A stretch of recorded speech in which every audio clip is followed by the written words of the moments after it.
तो यार last class में हम लोगों ने बात की थी ज़ेग डायरी के बारे में। मैंने आपको समझाया था अच्छे से कि ज़ेग डायरी क्यों यूज़ में लाई गई और ज़ेग डायरी क्या होती है। मैंने अच्छे से आपको सब कुछ उसके सारे कॉन्सेप्ट समझा दिए थे। आज की वीडियो में हम लोग बात करेंगे कि हम लोग यहाँ पर रन टाइम पे इनपुट कैसे ले सकते हैं ज़ेग डायरी में। रन टाइम पे इनपुट हम कैसे ले सकते हैं, या फिर यूँ कह लो कि यूज़र इनपुट कैसे ले सकते हैं,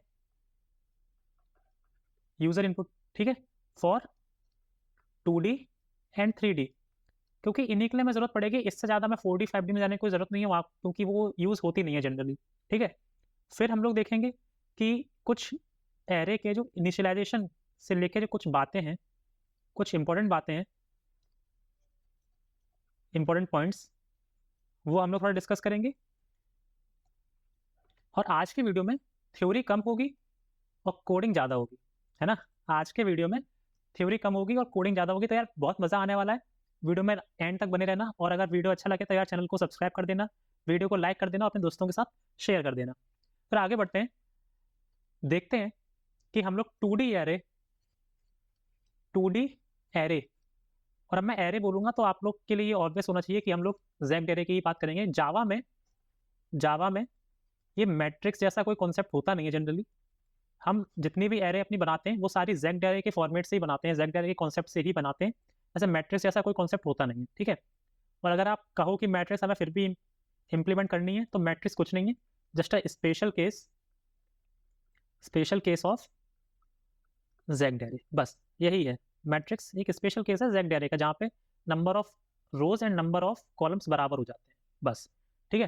तो सबसे पहले चलते हैं 2D एरे के इम्प्लीमेंटेशन की तरफ, और अपने वीएस कोड में चलते हैं डायरेक्टली। ज़्यादा आज थ्योरी डिस्कस करनी नहीं है, जहाँ पे मुझे लगेगा कि नीड है कुछ चीज़ें आपको समझाने की, वहाँ पे समझा दूँगा, ठीक है? तो चलते हैं वीएस कोड में। तो देखो, यहाँ पे सबसे पहले हम लोग इम्प्लीमेंटेशन देखेंगे किसका? 2D एरे का, ठीक है? तो सबसे पहले, क्योंकि अब यहाँ पर हमें क्या लेना है, यहाँ पर हम यूज़र इनपुट की बात कर रहे हैं, तो हम यहाँ पे सारे इनपुट यूज़र से लेने वाले हैं। तो सबसे पहले हमें एक स्कैनर ऑब्जेक्ट बना लेना पड़ेगा। Scanner sc equal to new scanner system dot in. चलो भाई, ये तो अपना स्कैनर ऑब्जेक्ट बन गया। मैं फ़ॉन्ट थोड़ा छोटा कर देता हूँ, ठीक है, इतना ठीक है। ठीक है भाई, अब हमें देखो, मैंने सबसे पहले बताया था कि जब हम 2D एरे बनाएंगे तो सबसे पहले हमें नंबर ऑफ रोज तो फिक्स होनी चाहिए, ऊपर वाला लेवल हमेशा हमें फिक्स होना चाहिए ना, वो भी हम यूज़र से पूछ लेते हैं। तो हम सबसे पहले कहते हैं उसे कि एंटर द नंबर ऑफ रोज, है ना? देखो, लास्ट में हमने क्या क्या किया था, लास्ट वीडियो में हम लोग क्या कर रहे थे, हम लोग वहाँ पे कुछ इस तरह से काम कर रहे थे, है ना? मान लो हम लोग ये लिख रहे थे, और new int this and this, हम लोग कुछ इस तरह से काम कर रहे थे लास्ट वीडियो में, है ना? लेकिन यहाँ पे क्या हो रहा था, मैंने आपसे ये कहा था कि नंबर ऑफ रोज आपको फिक्स करने हैं, वो आपको पहले से पता होना चाहिए। जैसे यहाँ पर हमने 2 डाल दिया, तो हमें 2 पहले से पता है। लेकिन हम लोग यहाँ पे क्यों क्या करेंगे, हम लोग यहाँ पे सारा इनपुट जो है, हम लोग कुछ एज्यूम नहीं करेंगे, वो सारा इनपुट हमें यूज़र दे रहा होगा, ठीक है? इसलिए हम क्या करेंगे, सबसे पहले हम ये जो 2 है ना, ये यूज़र से पूछ लेंगे कि आप यहाँ पे कितना देना चाहते हो, वो कुछ भी दे, 2, 10, 15 कुछ भी। तो हम पहले से स्टोर करा के रख लेंगे, बाद में यहाँ पर उसे रख देंगे। कैसे? देखो मैं बताता हूँ। यहाँ पे हमने ये लिखा, और हमने एक इंट n बनाया, जहाँ पे हमने ये इंटीजर इनपुट ले लिया, अपना ले लिया, ठीक है? अब हम लोग एरे बनाएंगे अपनी इंट, 2 डायमेंशनल एरे है तो 2 ब्रैकेट मैंने लगा दिए, इक्वल टू न्यू इंट, और हमने यहाँ पे नंबर ऑफ रोज कहाँ ली थी, नंबर ऑफ रोज हमने n में ली थी, तो हम यहाँ पे बता देंगे कि हमारी n रोज हैं। कॉलम्स कितने हैं अभी हमें नहीं पता, वो हम रन टाइम पे पूछेंगे, ठीक है? यही तो कॉन्सेप्ट है ज़ेग एरे का, या फिर एरे ऑफ एरेज का, ठीक है भाई? अब हमने क्या किया, हमने एक फॉर लूप लगाया, i equal to 0, i less than n, i plus 10 के लिए, जो हमारी नंबर ऑफ रोज को आगे बढ़ाएगा।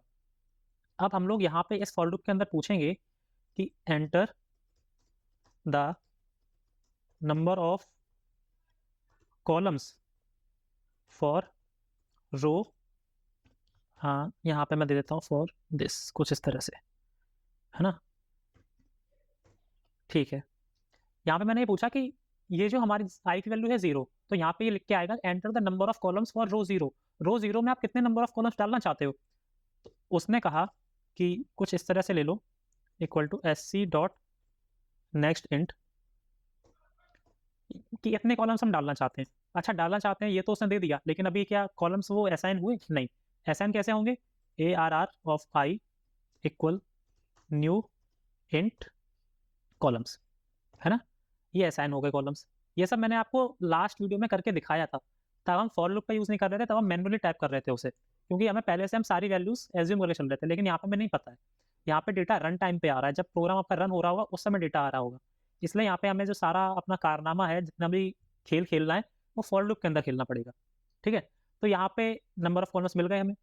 ठीक है, अब हमें डेटा डालना है, तो अब हम एक और फॉर लूप लगाएंगे। अब हम एक फॉर लूप लगाएंगे int j equal to 0, j less than column and j plus plus. ठीक है, यहाँ पे हम मैसेज डाल देंगे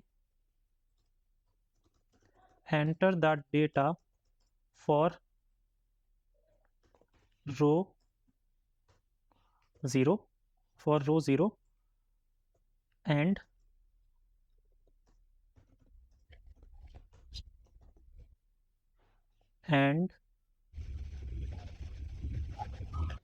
यही यहाँ पे लिख लेंगे कॉलम और कॉलम, और यहाँ पर ये कुछ इस तरह से कॉलम j।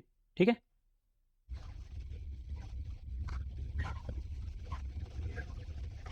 हाँ ठीक है, वो कॉलम j। अब हमें डेटा लेना है, तो हमने एक इंट वेरिएबल बनाया, int data equal to sc dot next int. ठीक है, और हमने वो वैल्यू कहाँ डाल दी, ARRij में हमने वो वैल्यू डाल दी, जो भी हमारा डेटा है। फिर ये काम हमने किया है पूरा, हमने ये काम पूरा कर दिया है। अब आप बहुतों को अभी सही से समझ में नहीं आया होगा कि ये मैंने यहाँ पे क्या किया है, और मैंने क्योंकि अभी समझाया भी नहीं, अभी सिर्फ मैंने आपको लिख के दिखाया है। अभी हम लोग अच्छे से आप समझ रहे होंगे इसे कि यहाँ पर ये क्या हो रहा है। चलो तो यहाँ उसके लिए चलते हैं वापस अपने ब्लैक बोर्ड पे और समझते हैं कि यहाँ पर ये क्या हो रहा है। तो अब मैंने वो वाला जो कोड स्निपेट जो हम लोग वहाँ पे कोड लिखा था, मैंने वो यहाँ पर उठा लिया है, और हम लोग इसे ड्राई रन करके देखते हैं कि यहाँ पे चीज़ें कैसे काम कर रही हैं। एक बार ड्राई रन करते हैं, अच्छे से समझ में आएगा। देखो, सबसे पहले हम लोग इस लाइन पे आए और ये लाइन प्रिंट हुई एंटर द नंबर ऑफ रोज। ठीक है, हमने वैल्यू दे दी n की, हमने वैल्यू दे दी मान लो 2। ठीक है भाई, 2 वैल्यू दी। फिर ये लाइन यहाँ पे एग्जीक्यूट हुई और यहाँ पर कुछ इस तरह से चीज़ें बन गई। इस तरह से अभी हमारी एरे बन गई ARR नाम की 0 1। ठीक है भाई, फिर हम आए आई पे, पहले वाले फॉर लूप पे। आई की वैल्यू है 0, जो कि होगी लेस देन n तक, n की वैल्यू है 2। ठीक है, फिर हम अंदर आए, अंदर उसने कहा enter the number of columns for row 0। ठीक है, कॉलम्स कितने हमने एंटर कर दिए, हमने यहाँ पे कॉलम एंटर कर दिए 2। ठीक है, तो कॉलम की वैल्यू हो चुकी है अपनी 2। फिर इसने कहा कि ARR ऑफ आई पे जाओ, आई की वैल्यू है 0, तो ARR ऑफ 0 पे जाओ। हमने कहा ठीक है। उसने कहा वहाँ पे एक नई एरे डाल दो कॉलम साइज की, कॉलम कितना है 2, तो वहाँ पे नई एक एरे डाल दो कॉलम साइज की, मतलब 2 साइज की। हमने नई एरे डाल दी वहाँ पर 2 साइज की। ठीक है, फिर इसने कहा, अब हम इस लूप पे आए अपने इस वाले लूप पे। फिर इसने कहा कि j की वैल्यू है अभी 0 और j लेस देन रहेगा कॉलम तक, मतलब ठीक है 2 से लेस देन रहेगा। ये लाइन प्रिंट हुई, इसने कहा enter the data for row i and column j, मतलब रो 0 एंड कॉलम 0, इसके लिए डेटा फिल कर दो। तो हमने डेटा में वैल्यू दे दी, कुछ भी वैल्यू दे दी, मान लो 3 दे दी। फिर अब ये इस लाइन पे गया, आई की वैल्यू क्या है 0, जे की वैल्यू क्या है 0, तो 0 0 में डेटा फिल हो गया, 0 0 में डेटा फिल हो गया 3। अब जे की वैल्यू इंक्रीमेंट हुई 1, 1 लेस देन 2 है, बिल्कुल सही। फिर इसने ये कहा कि enter the data for row 0 and column 1। हमने अब डेटा में वैल्यू दे दी 4, तो 0 1 में क्या फिल हो गया, 0 1 में 4 फिल हो गया। जे की वैल्यू इंक्रीमेंट हुई, क्या 2 लेस देन 2 है, नहीं, तो ये लूप यहाँ पर टर्मिनेट हो गया, ये वाला लूप यहाँ पर टर्मिनेट हो गया। और हम फिर से गए आई पर, आई की वैल्यू इंक्रीमेंट हुई 1। फिर इसने पूछा enter the number of columns for row 1। हमने क्या कहा, हमने कहा अब कॉलम की वैल्यू दे दो 3, कॉलम की वैल्यू दे दो 3। अब ये इस लाइन पे आए, अब इसने कहा कि ARR ऑफ 1 में जाओ, क्योंकि आई की वैल्यू 1 है। हमने कहा ठीक है भाई, चले गए। इसने कहा वहाँ पे एक नई एरे डाल दो कॉलम साइज की, कॉलम का साइज क्या है 3, तो हमने कहा ठीक है, हमने नई एरे डाल दी एक 3 साइज की, हाँ डाल दी भाई। फिर हम लोग फॉर लूप पे आए जे वाले पे, तो अब जे की वैल्यू फिर से क्या हो जाएगी, अब जे की वैल्यू फिर से, अब जे की वैल्यू फिर से हो जाएगी 0। हाँ, कॉलम की वैल्यू कितनी हो चुकी थी, 3 हो चुकी थी, हाँ। जे की वैल्यू फिर से हुई 0, फिर यही लाइन प्रिंट हुई। फिर डेटा लिया, आई की वैल्यू कितनी है 1, तो 1 ऑफ 0 पर डेटा डाल दो, मान लो कुछ भी डेटा डाल दिया हमने।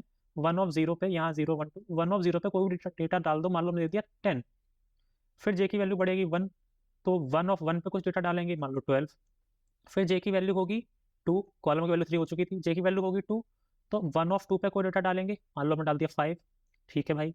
फिर जे की वैल्यू होगी 3, 3 is not less than 3, loop terminate हो जाएगा। हम फिर ऊपर जाएंगे, आई की वैल्यू होगी इंक्रीमेंट, आई की वैल्यू होगी 2, 2 इज नॉट लेस देन 2, तो ये लूप भी टर्मिनेट हो जाएगा, पूरा ये वाला फॉर लूप भी टर्मिनेट हो गया, अंदर का सारा काम हो चुका था। और हमारी देखो हमारी एरे भी पूरी तरह से फिल हो गई, हमारी एरे पूरी तरह से फिल हो गई। आई होप आपको अच्छे समझ में आ गया होगा कि यहाँ पर ये एरे किस तरह से फिल हो रही है, ठीक है। तो हमने जो कोड लिखा था, अब उसे रन करके देख लेते हैं हम लोग एक बार कि कैसे हमें देखने को मिलेंगी चीज़ें। ये देखो लिख के आया एंटर द नंबर ऑफ रोज, तो मैंने डाल दिया नंबर ऑफ रोज, हमने डाल दिया 2। अब इसने लिख के आया enter the number of columns for row 0, हमने कहा 2। Enter the data for row 0 column 0, मैंने कहा 2, ठीक है। फिर इसने कहा enter the row 0 and column 1, ठीक है, हमने कुछ भी दे दिया 3। फिर इसने कहा enter the number of column for row 1 3, enter the data for row 1 and column 0, मैंने कहा 4। ये मैं आपको समझा सकता हूँ अभी अच्छे से, है ना, मुझे लगता है सबको समझ में आ गया होगा। हाँ, प्रोग्राम सही से कंपाइल हो गया, हमने पूरी इनपुट दे दिया। अब आप लोग हो गए भैया इनपुट तो दे दिया, तो हमें समझ में तो नहीं आया कि इनपुट सही गया भी है या नहीं गया, क्योंकि कुछ प्रिंट तो हो नहीं रहा है। हमने कहा चलो एक प्रिंट का फंक्शन भी लिख के देखते हैं, एक प्रिंट का लॉजिक लिख के देखते हैं। तो यहाँ से क्या हो रहा था, यहाँ पे मैं एक बार थोड़ा चीज़ें लिख देता हूँ आपके लिए, थोड़ा आसान हो जाएगा। यहाँ पे हम क्या कह रहे थे कि हम इनपुट ले रहे थे, फॉर टेकिंग इनपुट, ये फॉर लूप इसलिए था, है ना, फॉर टेकिंग इनपुट। अब हम लोग क्या करेंगे, अब हम लोग यहाँ पर लिखेंगे फॉर प्रिंटिंग द एरे। मेरी स्पेलिंग हो गई है बहुत ज़्यादा खतरनाक, इसे थोड़ा सही कर लेते हैं, ठीक है, फॉर प्रिंटिंग द एरे। अब देखो हमने लिखा for int i equal to 0, i less than n, i plus plus n, क्या है एन वही है नंबर ऑफ रोज। नीचे आए, फिर हमने लिखा for int j equal to 0, j less than A R R 0 dot length j plus plus. घबराना नहीं है, मैं समझाऊंगा अभी, सब कुछ अच्छे से समझाऊंगा यहाँ पे क्या हो रहा है ये साउट। और यहाँ पे मैं लिख देता हूँ, क्या लिख दूँ, यहाँ पर हम लोगों ने लिख दिया ए आर आर ऑफ आई जे, ठीक है। थोड़ा सा फॉर्मेटिंग, थोड़ा सा फॉर्मेटिंग,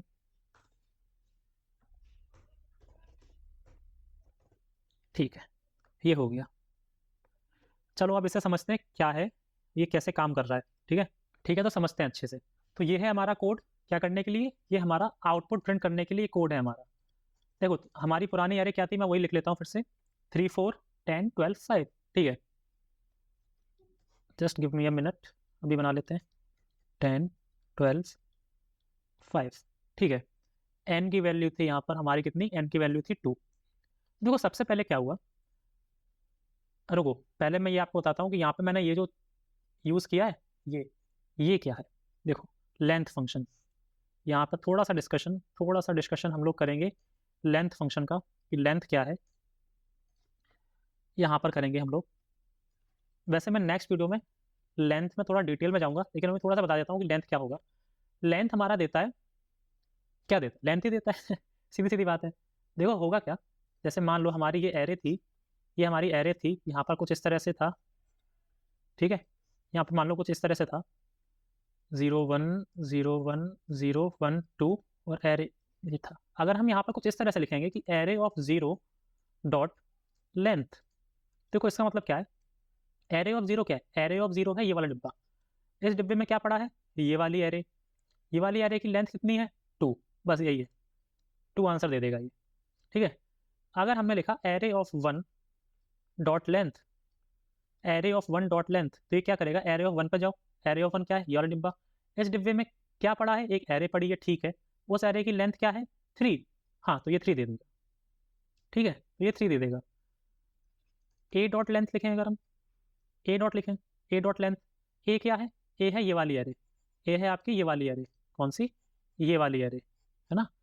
इस एरे की लेंथ कितनी है 2, तो ए डॉट लेंथ क्या देगा 2। समझ में आया। जब हमने ए 0 लिखा, ए 0 क्या है, ए 0 है ये पूरा चीज़ आपकी, और ए 0 डॉट लेंथ मतलब इस पूरे चीज़ की लेंथ क्या है 2 है, ऑब्वियस है, दिख रहा है हमें, ठीक है। ठीक है, समझ में आ गई है हमें। यहाँ पे वापस आते हैं। तो देखो n की वैल्यू है 2 अपनी, तो सबसे पहले हम पहले वाले अपने फॉर लूप पे आए। यहाँ पे i की वैल्यू है 0 जो कि लेस देन होनी चाहिए 2 से हमेशा, ठीक है। फिर हम नीचे आए, j की वैल्यू है अभी 0, वो लेस देन होनी चाहिए किससे, एरे ऑफ, हाँ यहाँ पे हमें यहाँ पे थोड़ी गड़बड़ हो गई है। यहाँ पे एरे ऑफ 0 नहीं, यहाँ पे एरे ऑफ i लिखना होगा, ठीक है, एरे ऑफ i, क्योंकि हम हर एक रो पे जाएंगे तो पहले ए आर ऑफ 0 फिर ए आर ऑफ 1 इस तरह से जाएंगे ना, तो हमें यहाँ पे i लिखना होगा। तो हम गए ए आर ऑफ आई, मतलब ए आर ऑफ आई, आई की वैल्यू क्या है 0, मतलब ए आर ऑफ 0 पे। तो ठीक है, हम यहाँ पे गए, हमने देखा यहाँ पे लेंथ कितनी है इसकी, इसकी लेंथ है 2, है ना। देखो इसके अंदर क्या पड़ा है, इसके अंदर ये नीचे वाली एरे पड़ी है ना, ये वाली एरे, और इस नीचे वाली एरे की लेंथ कितनी है 2, तो ये चलेगा लेस देन 2 तक, ठीक है। प्रिंट करने की बारी आई, आई की वैल्यू है अभी 0 0, जे की वैल्यू है 0, तो 0 0 पे क्या पड़ा है 0, और 0 पे क्या पड़ा है 3, तो 3 प्रिंट हो गया। फिर एक स्पेस था तो एक स्पेस आ गया। फिर ऊपर गए, जे की वैल्यू इंक्रीमेंट हुई 1, तो फिर प्रिंट हुआ, आई की वैल्यू है 0, जे की वैल्यू है 1, 0 1 पे क्या पड़ा है, 0 1 पे पड़ा है 4, एक स्पेस हो चुका था तो अब यहाँ पे 4 प्रिंट हो गया, ठीक है। जे की वैल्यू फिर से इंक्रीमेंट हुई, 2 इज नॉट लेस देन 2, तो जे वाला जो लूप है ये वाला, ये इनर लूप, ये टर्मिनेट हुआ, और फिर नीचे ये कंडीशन चली, system dot out dot println. इसकी वजह से क्या हुआ कि जो हमारा कंट्रोल इस लाइन से इस लाइन में आ गया, न्यू लाइन आ गई हमारी, ठीक है, समझ में आता है हमें।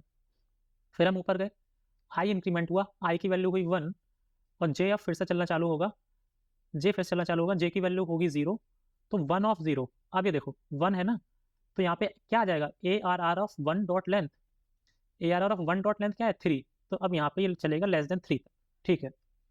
तो ए आर आर ऑफ आई जे कितना होगा 1 0, तो 1 0 में क्या पड़ा है 10 पड़ा है, तो 10 प्रिंट हो जाएगा। जे की वैल्यू इंक्रीमेंट होगी 1, आई की वैल्यू भी है 1, तो यहाँ पर क्या हुआ 1 1 1 1 पे क्या पड़ा है अपना 12 पड़ा है, तो 12 प्रिंट हो जाएगा एक स्पेस के बाद। फिर जे की वैल्यू इंक्रीमेंट होगी 2, 1 2 पे क्या पड़ा है 1 2 पे पड़ा है 5, तो एक स्पेस के बाद 5 प्रिंट हो जाएगा। जे की वैल्यू होगी 3, 3 is not less than 3, terminate होगा लूप, कंट्रोल आएगा नेक्स्ट लाइन में आपका, कंट्रोल नेक्स्ट लाइन में आएगा, आई ऊपर जाएगा, आई की वैल्यू होगी 2, 2 is not less than 2, terminate हो जाएगा, पूरा लूप टर्मिनेट हो गया और पूरा अपना ड्राइव हो गया। क्या हमारा आंसर आया, हाँ देखो हमारा आंसर क्या आया, यहाँ से अगर हम ये डैश हटा दें तो हमारा आंसर क्या आ रहा है 3 4 10 12 5, क्या यही था हमारा डेटा, हाँ। फर्स्ट रो में क्या आना चाहिए था 3 4, फर्स्ट रो में 3 4 आ रहा है, सेकंड रो में क्या आना चाहिए था 10 12 5, सेकंड रो में 10 12 5 आ रहा है, बिल्कुल सही, बिल्कुल सही। चलो देख लेते हैं आउटपुट, यहाँ पे मिस्टेक थी कि यहाँ पे आई होना चाहिए था, ठीक है मैंने सही कर दिया। चलो करते हैं, जल्दी से मैं सारे इनपुट दे देता हूँ। एंटर द नंबर ऑफ रोज, है ना, नंबर ऑफ 2, यहाँ पे मैंने दे दिया 3, फिर मैंने दे दिया 4, यहाँ पे है 3, यहाँ पे मैंने दे दिया 10 20 30, और देखो आंसर आ रहा है 3 4 10 20 30, है ना, ये देखो ये आंसर आ रहा है 3 4 10 20 30, ठीक है। तो यहाँ पर हम लोग ये समझ गए, हम लोगों ने बात कर ली कि 2D एरे में कैसे हम इनपुट दे रहे थे, ठीक है। अब जल्दी से 2D एरे अगर आप लोग, मैंने इतना डिटेल में इससे समझाया क्योंकि अगर आप 2D एरे समझ गए ना तो फिर आप कितने भी डी आपको दे दिया जाए आप सब समझ जाओगे, आप सब समझ जाओगे। एक बार बहुत जल्दी से बात कर लेते हैं 3D एरे की, मैं प्रिंट करके नहीं दिखाऊंगा, वो वहाँ पे ये अब आपका काम होगा कि आप उसे कैसे प्रिंट करोगे, होमवर्क मान लो, ठीक है। तो ये अब पूरे कोड को एक बार हम यहाँ से यहाँ तक, ये हो गया सब 2D एरे के लिए। तो यहाँ से यहाँ तक हम क्या कर देंगे, इसे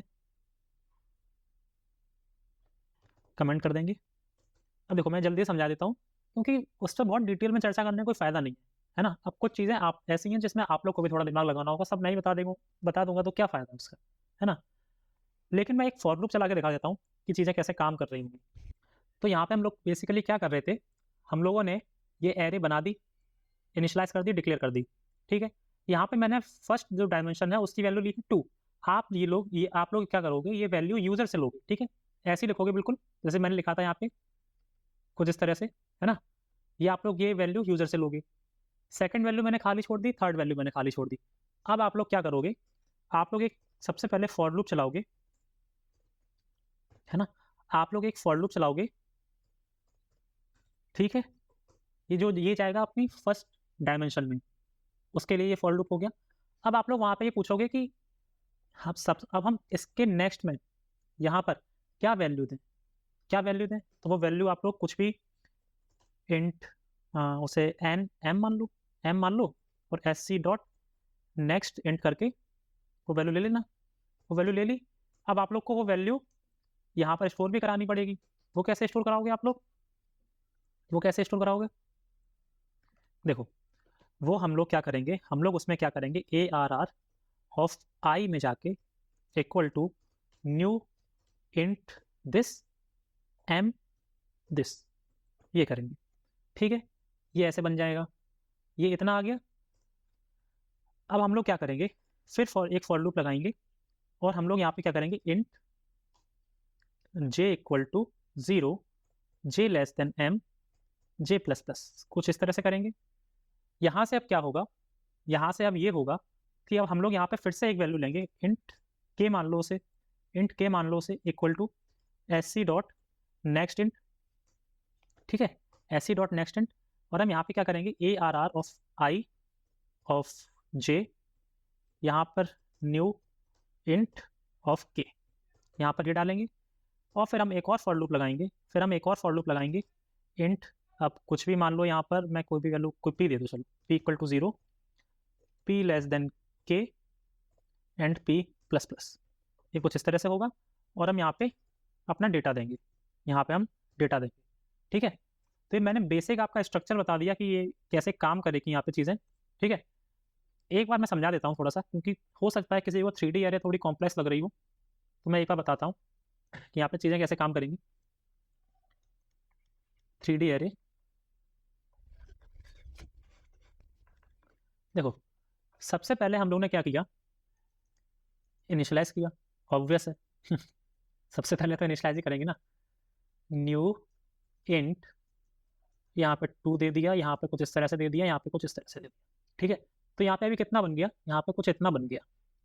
ठीक है, इसके नीचे में नहीं पता क्या है, तो हम लोग क्या गए, हम लोग फॉर लूप की सहायता से सबसे पहले हम लोग गए a ऑफ 0 पे, मतलब यहाँ पर गए।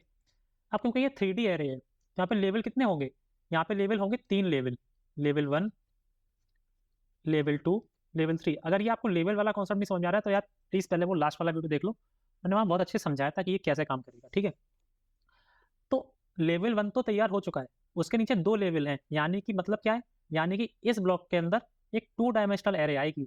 बात समझ में आई, इस ब्लॉक के अंदर एक 2 डायमेंशनल एरे आएगी। ठीक है, तो हमने कहा कि यहाँ पर एक न्यू इंट 2 डायमेंशनल एरे दे दो जिसका बेस साइज है 3, ये बेस साइज भी हम यूजर से ले लेंगे। ठीक है, बेस साइज है 3, तो हमने कहा ठीक है, यहाँ पर कुछ इस तरह से आ गया, कुछ इस तरह से आ गया, ये 0 1, ये भी 0 1 2। ठीक है, अब इसके नीचे कितनी डायमेंशन की एरे आएगी, 1 डायमेंशनल एरे आएगी। तो हमने क्या कहा कि ARR ऑफ 0 0, मतलब ये 0 0 क्या हुआ, 0 0, मतलब ये यहाँ पे दे दो एक 1 डायमेंशनल एरे, वो उसे हम कैसे लिखेंगे, कुछ इस तरह से। ठीक है, जिसके डायमेंशन क्या है 2। ठीक है, यहाँ पे 2 दे दी। ऐसे ही हम क्या करेंगे, ARR ऑफ 0 1, यहाँ पे दे दो एक न्यू इंटीजर एरे 1 साइज की, तो यानी कि क्या है 0 1 0 1, मतलब ये यहाँ पे एक सिंगल साइज की आ जाएगी। और ऐसे ही अगर हम लिखेंगे, यहाँ पर हम लिख देंगे कि न्यू इंट 3, और यहाँ पे एक बार लिख लेता हूँ 0 2, तो यहाँ पे एक 3 साइज की एरे आ जाएगी। देखो क्या काम कर रहे हैं, सबसे पहले हमने ARR ऑफ 0 में एक 3 साइज की एरे डाल दी, मतलब 0 में एक ये वाली एरे डाल दी। इसके बाद हम लोग इसके हर एक ब्लॉक में एक एरे डाल रहे हैं, है ना, क्योंकि हमें 3 लेवल कंप्लीट करने अपने पूरे। ठीक है, तो यहाँ पर हम लोग ने ऐसे इसके हर एक ब्लॉक में एक एरे डाल दी। ठीक है, तो ये पूरा एक साइड का पूरा काम अपना खत्म हो गया। अब हमारे दूसरी साइड में, मतलब A ऑफ 1 में हमने कहा यहाँ पे मल्टीपल कॉलम्स नहीं है, यहाँ पे कॉलम आपके सेम नंबर के ही हैं, मतलब किस तरह से बोलूँ, मतलब हम यहाँ पे ये कहना चाह रहे हैं कि यहाँ पे जितने भी लेवल्स हैं ना, वहाँ पर जो भी कॉलम्स है वो सारे सेम साइज के हैं, वो डिफरेंट साइज के नहीं है। कैसे, देखो कुछ इस तरह से, न्यू इंट 2 2, इसका मतलब क्या है, 2 2 साइज के, यानी कि एरे ऑफ 1 में, एरे ऑफ 1 में जो रोज हैं ये तो 2 साइज की हैं 0 1, और उसके नीचे जो भी एरे हैं वो भी 2 साइज की ही हैं। डायरेक्टली हमने बता दिया, क्योंकि वेरिएबल हो नहीं रहे थे तो बार बार सेपरेटली बताने से क्या फायदा, जब सब सेम है तो हमने सेम बता दिया कि ये भी 2 2 2 सब 2 साइज के। ठीक है, तो ये क्या बनी, ये क्या बनी, कितने लेवल की है ये हमारी एरे बनी, 3 लेवल की। 3 लेवल की एरे क्या कहते हैं हम, 3D एरे, 3D एरे। ये इस तरह से काम चल रहा है। अब ये सारा काम हम लोग फॉर लूप पे चल के करेंगे। मैंने आपको एक बेसिक स्केलेटन समझा दिया था कि कैसे करेंगे। सही से इसे करना आप लोग का काम है, ठीक है। खुद से कुछ नहीं करोगे तो सीखोगे कैसे, है ना। ठीक है, तो हमने 2D एरे समझ ली, 3D एरे समझ ली। अब हम लोग को कुछ चीज़ें समझनी है एरे इनिशियलाइजेशन को लेकर। ठीक है, समझते हैं उन्हें, वो क्या है। पहले इसे मैं कमेंट आउट कर देता हूँ, यहाँ पर हेडिंग डाल देते हैं। यहाँ पे हम लोग क्या काम कर रहे थे, यहाँ पे हम लोग काम कर रहे थे 3D एरे का, 3D एरे का काम कर रहे थे। ठीक है, अब हम लोग कुछ बात करेंगे एरे इनिशियलाइजेशन को लेकर। मैंने आपसे कहा, मैंने सिर्फ एक बेसिक सी एक सिंगल डायमेंशनल एरे बनाई, बेसिक से सिंगल डायमेंशनल एरे बनाई, न्यू हिंट दिस।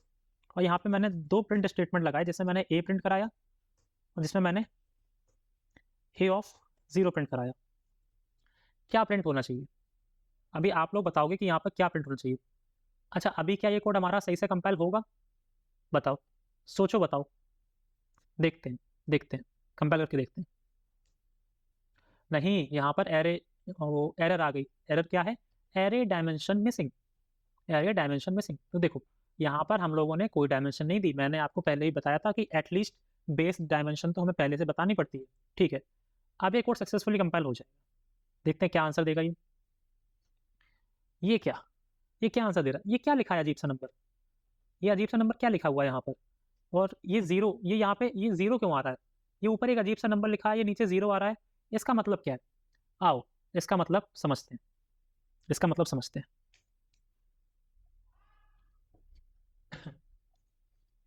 मैंने लिखा था int single dimensional array A equal to new int और साइज दिया था 2, ठीक है। और फिर मैंने लिखा था साउट मतलब system dot out dot println A, और फिर मैंने लिखा था साउट ए ऑफ 0।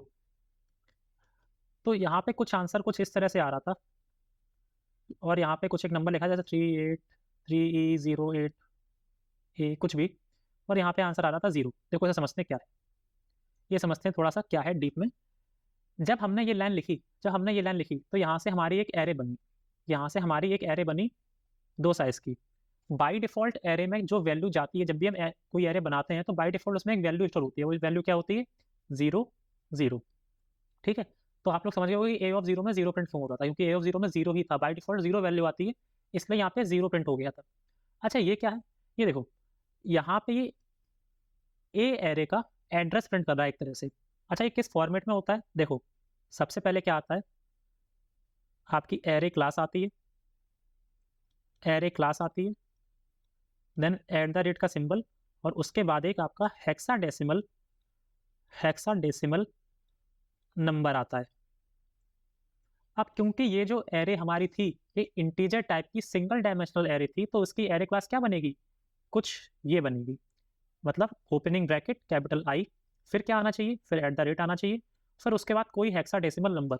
ये डिफरेंट हो सकता है, लेकिन मान लो कि अभी ये आ रहा है, तो देखो कुछ इस तरह की वैल्यू ही आ रही थी हमारे पास कुछ इस तरह की ही वैल्यू आ रही थी। ये देखो, कुछ इस तरह की वैल्यू हमारे पास आ रही थी, और फिर आंसर आ रहा था 0, क्योंकि ए ऑफ 0 में बाई डिफॉल्ट 0 प्रिंट हुआ था हमारा, ठीक है। तो ये आप लोग समझ रहे होंगे। अच्छा, दूसरा केस देखते हैं। दूसरा केस देखते हैं कि इंट, अगर हम अब अपनी मल्टी डायमेंशनल एरे में जाएं, इक्वल टू न्यू इंट 2 3, ठीक है। सबसे पहले हम प्रिंट करेंगे यहाँ पे ए, उसके बाद हम यहाँ पर प्रिंट करेंगे ए ऑफ 0, उसके बाद हम यहाँ पे प्रिंट करना चाहेंगे ए ऑफ 0 0, ए ऑफ 0 0, ठीक है।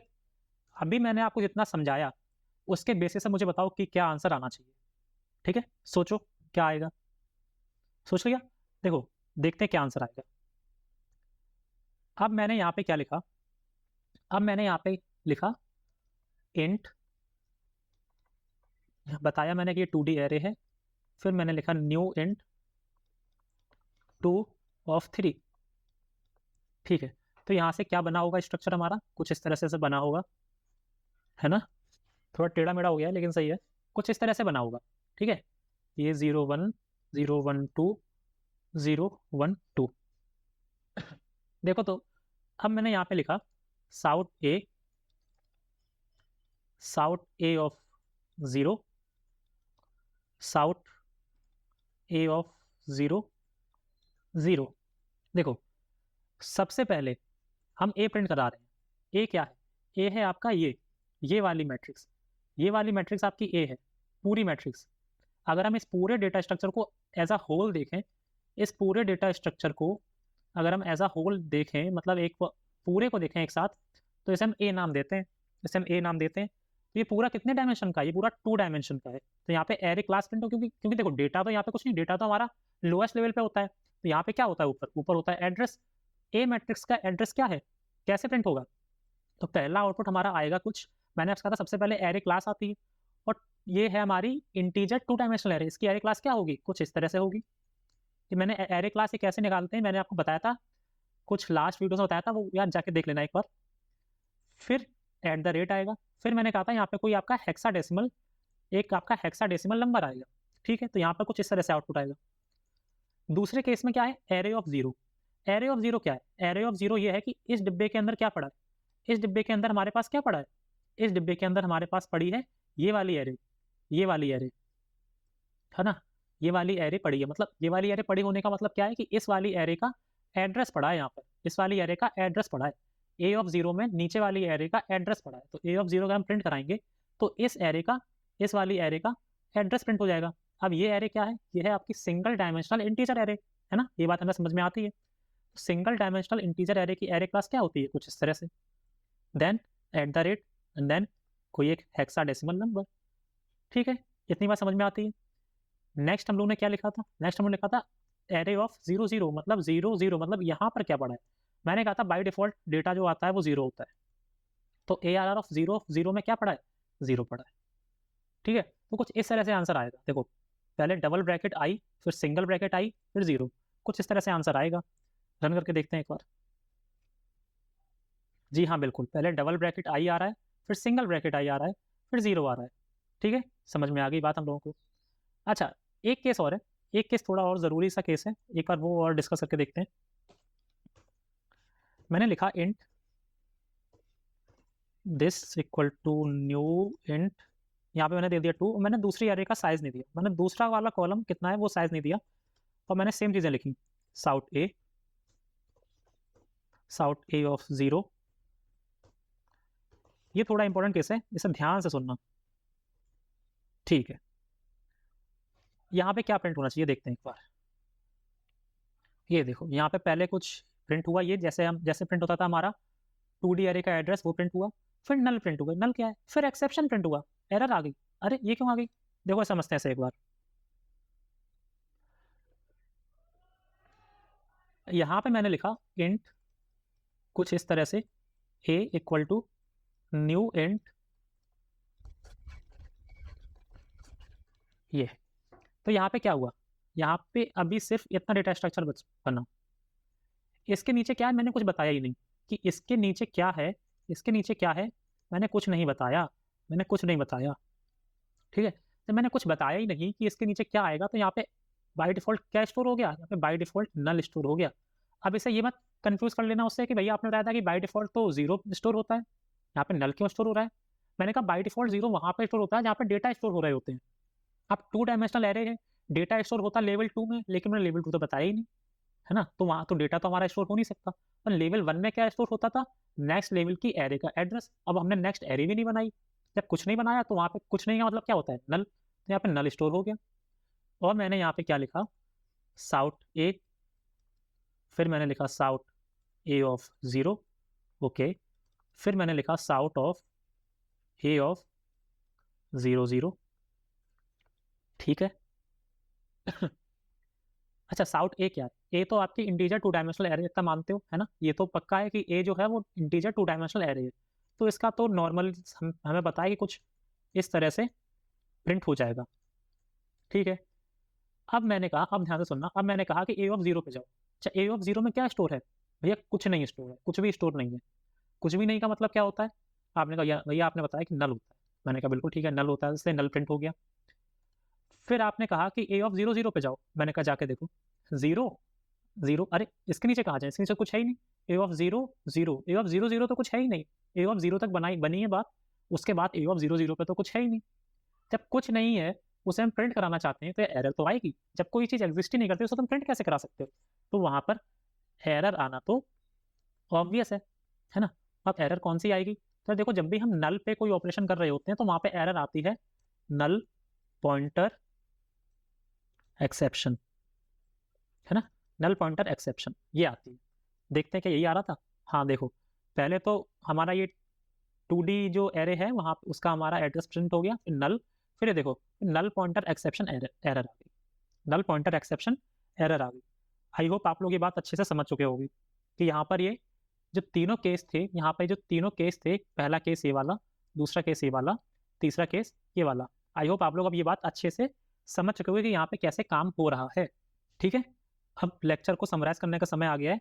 जो भी चीज़ें हमें जाननी थी, ज़रूरी थी, वो सारी चीज़ें हम लोग ने समझ ली हैं। एक बार जल्दी से इसे समराइज करते हैं, और कुछ और चीज़ें हैं जो 2-4 पॉइंट हैं, छोटे छोटे से पॉइंट हैं जो हमें याद रखने होंगे, एक बार वो देख लेते हैं, है ना। तो यहाँ पर समराइज करने के लिए हम लोग ने सबसे पहले हम लोग ने क्या पढ़ा? हम लोग ने ये देखा कि 2D एरे और ये जो मैट्रिक्स होती है वो स्पेशल केस होता है जेग्ड एरे का। ठीक है, और जावा में हम लोग मैट्रिक्स बेसिकली यूज ही नहीं करते, हम लोग यूज ही क्या करते हैं? एरे ऑफ एरेस का कॉन्सेप्ट, है ना। एरे ऑफ एरेस का कॉन्सेप्ट कि एक एरे में मल्टीपल एरेस पड़ी हैं। ठीक है भाई। नेक्स्ट गए हम लोग ने देखा कि हम लोग 2D एरे का इनपुट कैसे लेंगे। फिर हम लोग ने देखा कि हम लोग उसी 2D एरे को प्रिंट कैसे कराएंगे, मैंने अच्छे समझाया आपको। फिर हम लोगों ने देखा थोड़ा सा डिस्कशन की लेंथ फंक्शन क्या करता है, लेंथ फंक्शन कैसे काम करता है। ठीक है, फिर मैंने आपको 3D एरे का एक बेसिक स्ट्रक्चर बताया, और आपको होमवर्क दिया कि 3D एरे का इनपुट और आउटपुट ये आपको करके देखना है। थोड़ा सा कॉम्प्लेक्स हो सकता है लेकिन करके देखना है यार एक बार, अगर कॉम्प्लेक्सिटी से खेलोगे नहीं तो सीखो कैसे, है ना। करके देख लेना एक बार, बहुत ज़्यादा मुश्किल भी नहीं है, आसान सी चीज़ें हैं। फिर मैंने आपको 3 केसेस समझाए कि यहाँ पे अगर हम चीज़ों को प्रिंट करेंगे तो वहाँ पे क्या क्या केसेस हमारे बन सकते हैं, क्या क्या चीज़ें हमारी प्रिंट होकर आ सकती हैं, ताकि फ्यूचर में अगर कुछ ऐसी चीज़ प्रिंट हो जाए तो आप लोग ये ना कहो कि भैया ये क्या है, ये तो आपने बताया ही नहीं, अरे आउट ऑफ सिलेबस, है ना। ऐसा कुछ ना कहो, है ना। तो बहुत बेसिक चीज़ें हैं, मैंने ये सब आपको बता दिया। जनरली ये चीज़ें कोई बताता नहीं है, आप लोग भी अदर जगह पर जाके सर्च कर लो। एरेज जेग्ड एरे 5 या 10 मिनट में खत्म हो जाती हैं। मैंने इतना टाइम एरेज जेग्ड एरेज में क्यों लिया कि ताकि आपको डीप में नॉलेज हो जाए। कहीं पर भी अगर बात चल रही हो तो आपको कॉन्फिडेंस हो कि हाँ यार इसमें तो मुझसे कुछ भी पूछूंगा सब आता है। ठीक है, तो ये हम लोग ने समझ लिया, ये सारी चीज़ें हम लोग ने अच्छे से समझी, नल पॉइंटर एक्सेप्शन। ठीक है, अब समराइज करने का समय है। तो देखो, तो यहाँ पे 2-4 चीज़ें हमें याद रखनी होगी। जब भी हम इंडेक्स की बात करते हैं, इंडेक्स क्या होता है? जो भी हम एरे के अंदर यहाँ पे फिल करते हैं ना, ये जो वैल्यू, इसे हम इंडेक्स बोलते हैं। तो ये इंडेक्स क्या नहीं हो सकती? देखो, ये इंडेक्स कोई नेगेटिव वैल्यू नहीं हो सकती, ये इंडेक्स कोई नेगेटिव वैल्यू नहीं हो सकती है ना। ये इंडेक्स कोई फ्रैक्शनल वैल्यू नहीं हो सकती, कोई फ्रैक्शनल वैल्यू नहीं हो सकती, और ये कोई ऐसी वैल्यू नहीं हो सकती है, ये कोई ऐसी वैल्यू नहीं हो सकती है जो कि which is greater than size of array, है ना। हम साइज ऑफ एरे से बड़ी वैल्यू डाल ही नहीं सकते। अब मान लो अगर मैंने एक एरे बनाई है जिसका साइज है 3, ठीक है, तो उसकी इंडेक्स कहाँ तक होंगी? 0 1 2 तक ही होंगी, तो ऑब्वियस सी बात है। अगर हम चाहें कि अगर हम कहते हैं कि एरे ऑफ 3 को हमें प्रिंट करा के दे दूँ, यार एरे ऑफ 3 तो एग्जिस्ट ही नहीं करता ना, वो तो प्रिंट होगा ही नहीं, नहीं आप ये नहीं कर सकते। तो ये जितनी भी चीज़ें हैं ना, ये हमें बचानी है, ये हम नहीं कर सकते। ना हम नेगेटिव वैल्यू दे सकते हैं, जैसे मान लो मैंने दे दिया ARR ऑफ -6, नहीं हम नहीं दे सकते, हमारे पास एरर आ जाएगी। तो हमारे पास पहले केस में क्या एरर आएगी? हमारे पास पहले और आखिरी दोनों ही केस में क्या एरर आएगी? Array index out of bound, array index out of bound, कुछ ये एरर आएगी। क्यों? क्योंकि जब हमने एरे बनाई तो इसका बाउंड हमारा क्लियर हो गया कि ये 0 से 2 तक ही हो सकती है इंडेक्स। अगर आप नेगेटिव वैल्यू दोगे तो वो बाउंड के बाहर जा रही है, आप साइज से बड़ी वैल्यू दोगे तो वो बाउंड के बाहर जा रही है। तो यहाँ पर ये वाली एरर आ जाएगी।